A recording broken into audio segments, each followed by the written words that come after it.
Hola, ¿qué tal? ¿Cómo están ustedes?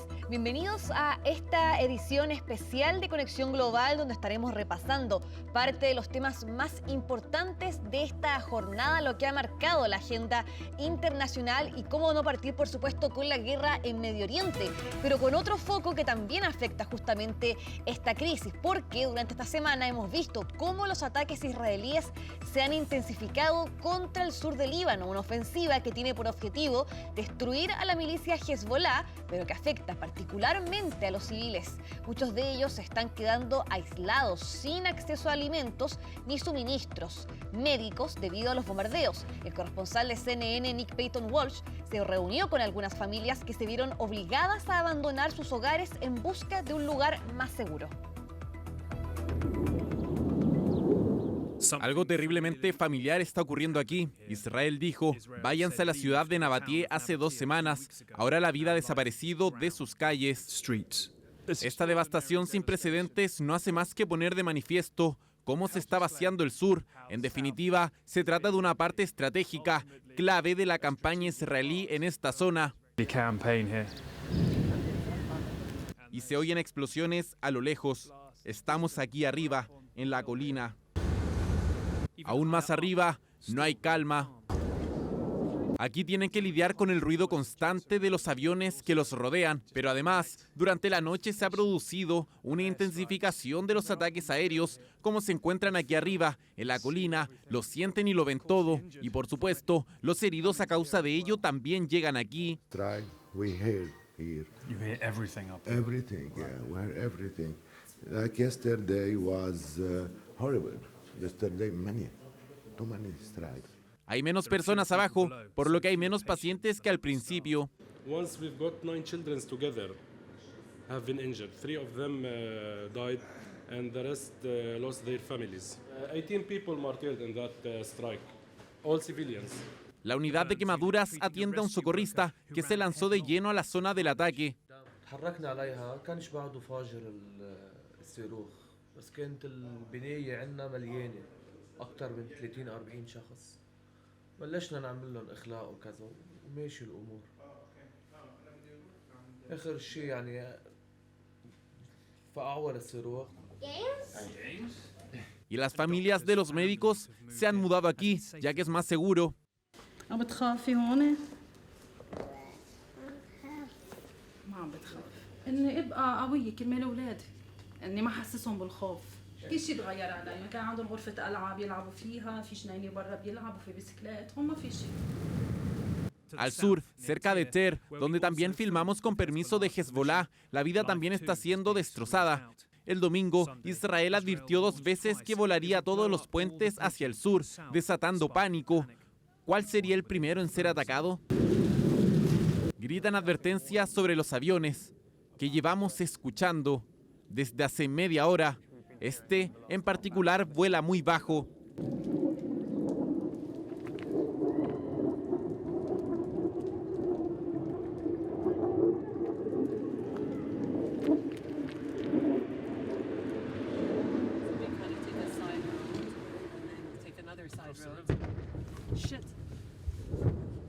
Esta es la fuerza utilizada.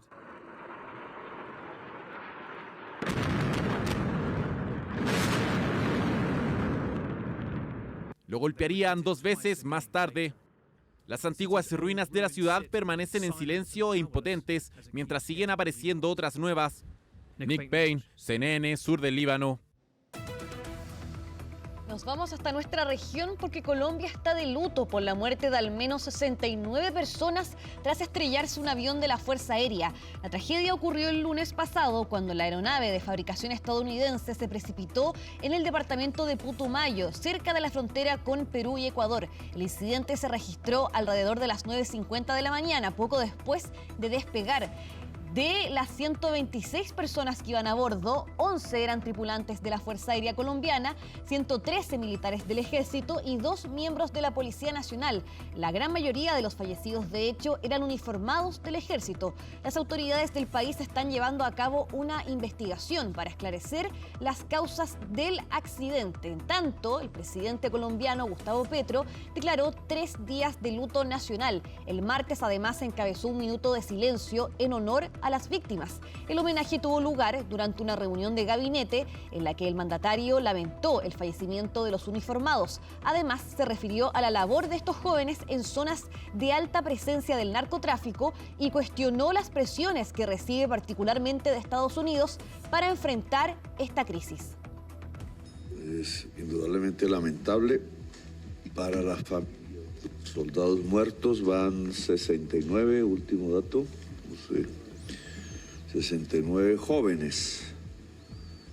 Lo que no logra hacernos el narcotráfico, terminamos haciéndolo por responsabilidades internas. Lo que estaban haciendo estos jóvenes era ayudar a los Estados Unidos a no consumir tanta cocaína. Y ese es un primer elemento de análisis. Tanto el vecino del sur como el vecino del norte dicen no hacemos lo suficiente. Pero los únicos que mueren son los jóvenes colombianos. Y a propósito de este terrible accidente aéreo, vamos a conocer parte de los testimonios de los sobrevivientes que se recuperan de sus heridas. Desde Bogotá, Fernando Ramos tiene el informe. Son historias de sobrevivientes, son historias de vida, de esperanza en medio de la tragedia. Muchos de los que lograron salvarse del accidente de este avión Hércules C-130 están recuperándose aquí en el Hospital Militar Central. Gracias a Dios estoy vivo. Diosito me dio una oportunidad de nuevo, seguir mi vida. Aquí presente, levantándome, esperar la recuperación muy pronto, para volver pronto con la familia, estar juntos. Nadie quería que esto pasara, pero indudablemente así era el destino de uno. Hay quienes lograron salvar, ayudar a sus propios compañeros aún en medio y a riesgo de su propia vida. Aproximadamente 7 personas. Ayudé a sacar antes de que el avión se incendiara por completo. De la tripulación también hay sobrevivientes. La persona que iba a bordo tenía muchísima experiencia y más que eso, amor por lo que hacía. Era alguien que disfrutaba y amaba volar.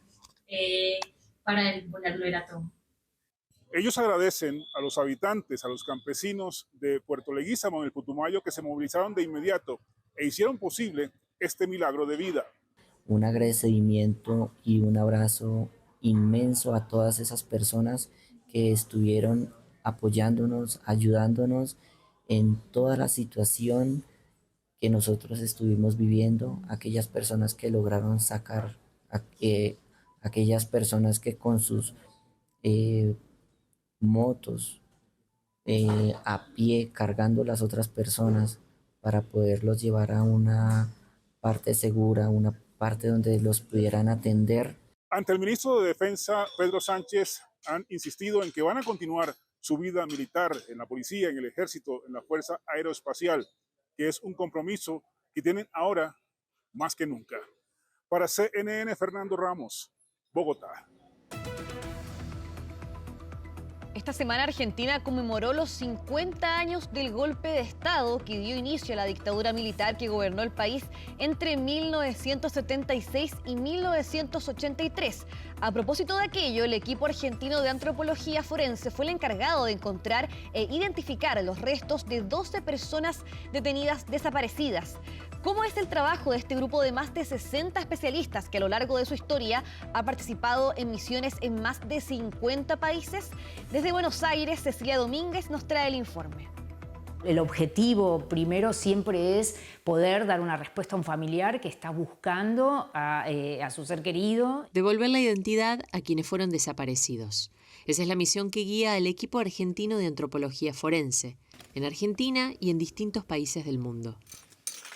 En marzo, su último análisis antropológico y genético en la ciudad de Córdoba, donde funcionó el centro clandestino de detención La Perla, permitió identificar los restos óseos de 12 personas detenidas desaparecidas durante la última dictadura militar, que gobernó Argentina entre 1976 y 1983. En ese momento no había una herramienta como la antropología forense para la búsqueda, la recuperación y la identificación de estas víctimas, con el fin, por supuesto, de restituirlas a sus familias y aportar evidencia sobre lo ocurrido. Creado en 1984, el equipo argentino de antropología forense es una institución científica, no gubernamental y sin fines de lucro.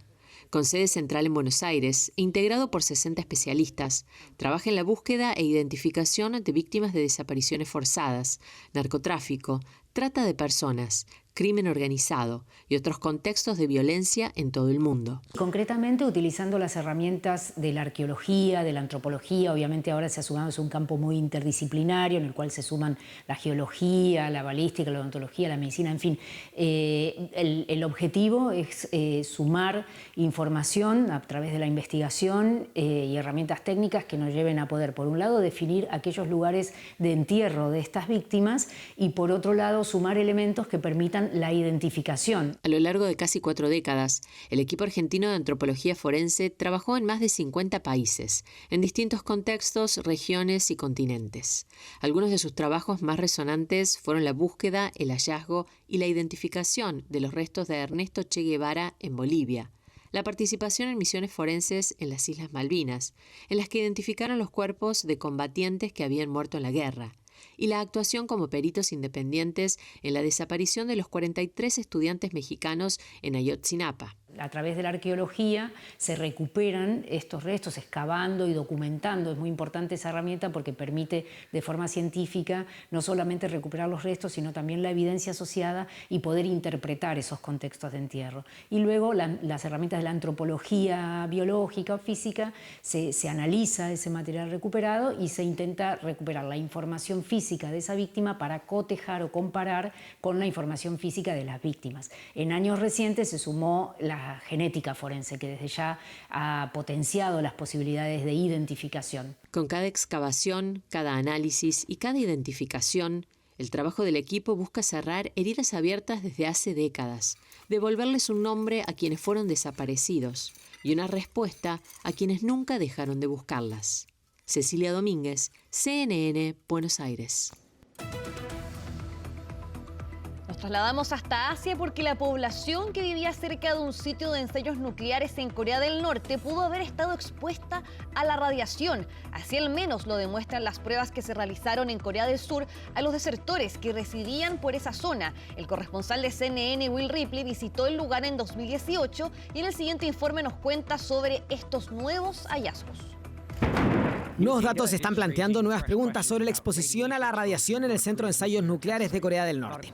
Alrededor del 25% de los desertores examinados en Corea del Sur, que vivían cerca de Punggye-ri, el lugar donde se llevaron a cabo 6 ensayos nucleares de Corea del Norte, presentan mutaciones cromosómicas que, según los científicos, podrían estar relacionadas con la exposición a la radiación.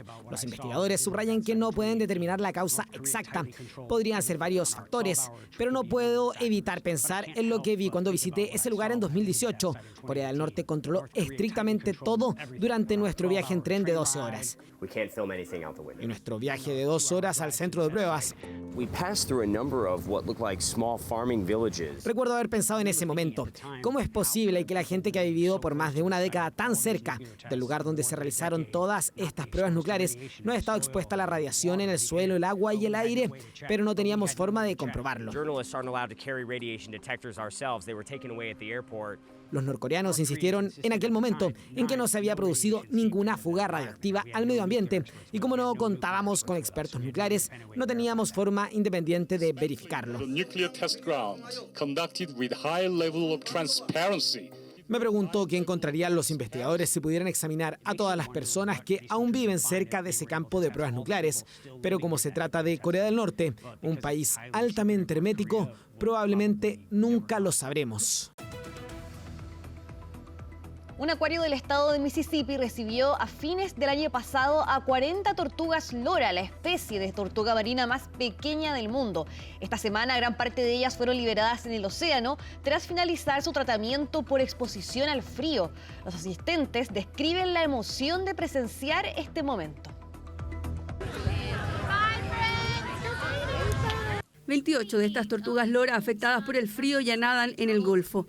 El acuario de Mississippi recibió 40 tortugas a fines de 2025. Ahora más de la mitad de ellas se han recuperado y han vuelto al mar. 27 de estas tortugas han recibido cuidados durante un par de meses, mientras que una tortuga llamada Fearless lleva 2 años en el acuario. El miércoles estas tortugas terminaron su última ronda de tratamiento y la comunidad aplaudió ese momento.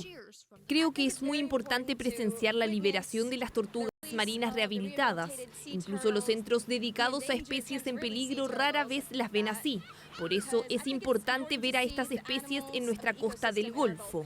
Para algunos de los asistentes, ver cómo cada tortuga se aleja nadando es el comienzo de una tradición familiar. Nos encanta el acuario de Mississippi.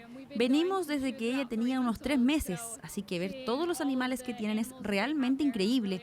Y además nos encanta el trabajo de conservación que hacen y poder venir a ver todo lo que han hecho para liberar a los animales es realmente genial. Otros padres ven cómo el trabajo de sus hijas dan fruto. Fue increíble porque cuando era pequeña tuvo la oportunidad de ayudar a las tortugas marinas cuando tenía unos 5 años y ahora que ya es adulta poder hacer eso, ayudar a otras tortugas marinas, fue simplemente increíble. Nos ha contado un montón de cosas realmente interesantes, todo el trabajo de investigación que se ha llevado a cabo para ayudarlas y toda la rehabilitación que se ha realizado, simplemente increíble. Alexa Deluan es la vicepresidenta de Servicios Veterinarios e Investigación del Acuario, dice que liberaciones como esta pueden ser emocionantes, especialmente por el arduo trabajo de los voluntarios. Una de las cosas que más me gusta de esto es que llevo trabajando con tortugas marinas durante muchos años y puede volverse lo cotidiano si lo haces todos los días. Pero los voluntarios lo hacen realmente especial, porque te recuerdan que no todos tienen la oportunidad de trabajar con tortugas marinas, y es un privilegio que tenemos.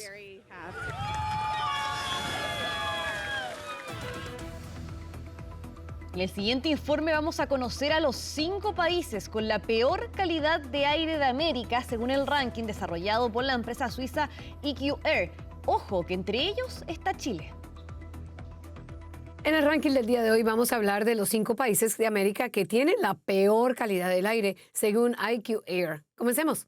En el puesto número 5 encontramos a Guatemala y a nivel mundial se encuentra en el puesto número 76.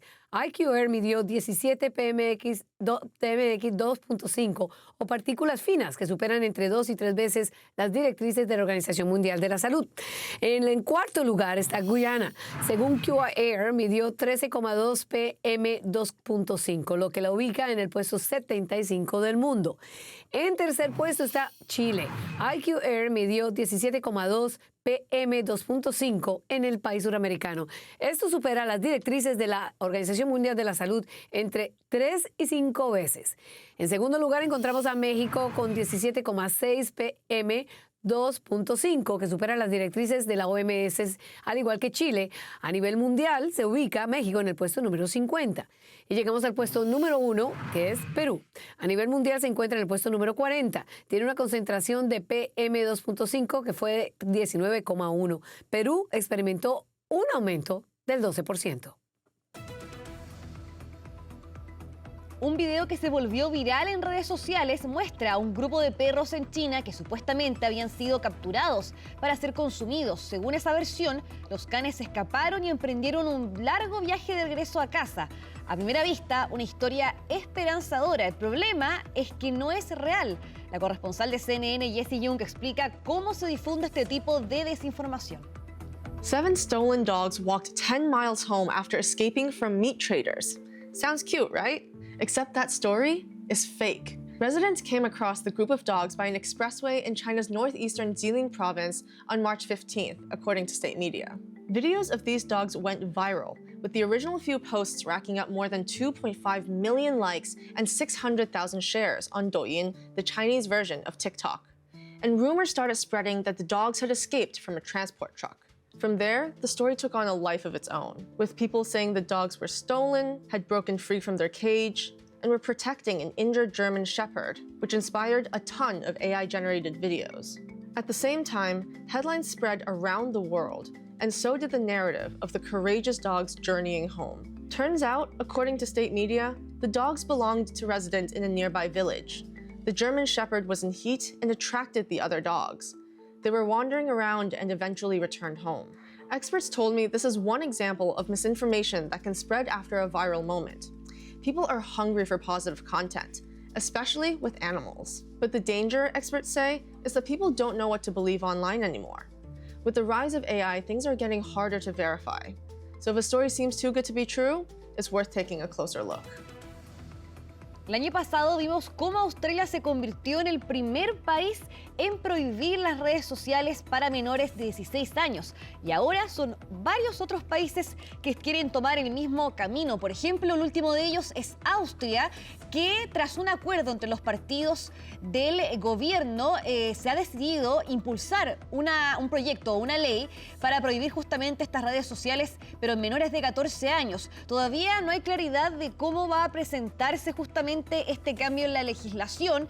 Se cree que al menos un escrito sería presentado a mediados de este año, pero lo cierto es que esto ya es una tendencia, porque por ejemplo vimos que el gobierno del Reino Unido ha lanzado una consulta sobre la prohibición de las redes sociales para menores de 16 años, mientras que otros países como Dinamarca, Grecia, España e Irlanda también están considerando movimientos de este tipo. En el caso de España e Irlanda sería para menores de 16 años y Dinamarca y Grecia para menores de 15 años. Todo esto va en la línea del contenido, la preocupación por el contenido que consumen los menores de edad, los niños y adolescentes en las redes sociales y básicamente también para protegerlos a este tipo de contenido que podría ser dañino. Así que ahí también todos van en la línea de seguir lo que ya ha implementado Australia en diciembre. También durante esta semana supimos sobre un caso histórico en el cual se le obligó a la empresa Meta a pagar una multa millonaria, esto en el estado de Nuevo México, en Estados Unidos, porque en este caso se le acusó de no haber hecho lo suficiente o de ser responsable de un mercado de explotación sexual infantil que se estaba desarrollando justamente en las redes sociales, y en ese aspecto entonces ya se está culpabilizando también a los dueños de estas redes sociales justamente debido a este tipo de casos. Así que ahí también habrá que ver qué otras nuevas legislaciones van a comenzar a implementarse, por supuesto, respecto a este tema, pero ya vemos ahí que varios países, particularmente de la Unión Europea, están avanzando justamente en este tipo de legislaciones.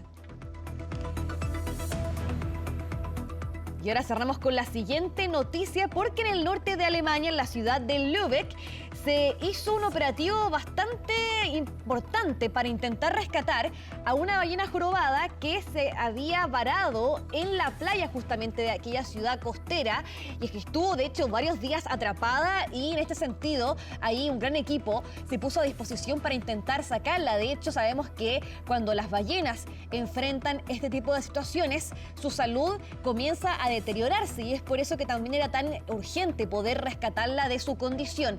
Aquí lo que ocurrió entonces, de hecho el jueves por la noche, que ahí vemos imágenes de aquel rescate, es que comenzó a armarse con excavadoras una suerte de camino o canal que se despejaba la arena, ¿no es cierto?, bajo el agua, para intentar de que esa ballena jorobada pudiese transitar por ahí y se dirigiera justamente al mar, ¿no es cierto?, a las profundidades ahí del mar.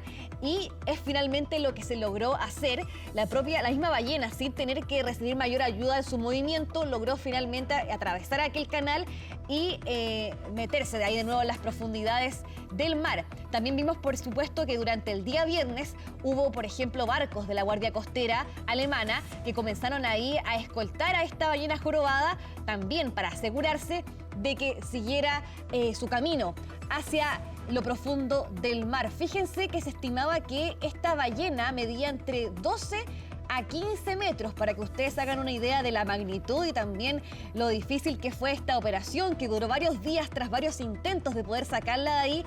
Finalmente se logra, generando por supuesto esta noticia bastante positiva para las autoridades de Lübeck, esta ciudad al norte de Alemania, y ahora también esperando de que esta ballena jorobada no vuelva a quedar varada en la arena. También se le había querido colocar una suerte de chip para poder rastrearla y y saber cuál era su camino. Finalmente no se pudo hacer porque su estado de salud no se lo permitió, pero por lo menos el objetivo principal, que era lograr que ella saliera de esta condición, se logró. Así que bastante positiva noticia que nos llega justamente desde Alemania. Tenemos hartas noticias este programa con animales involucrados, así que con esto yo me despido. Muchas gracias por acompañarnos. Por supuesto, los dejo invitados a seguir en la sintonía de CNN Chile y nosotros nos vemos en otra oportunidad. Chao, chao.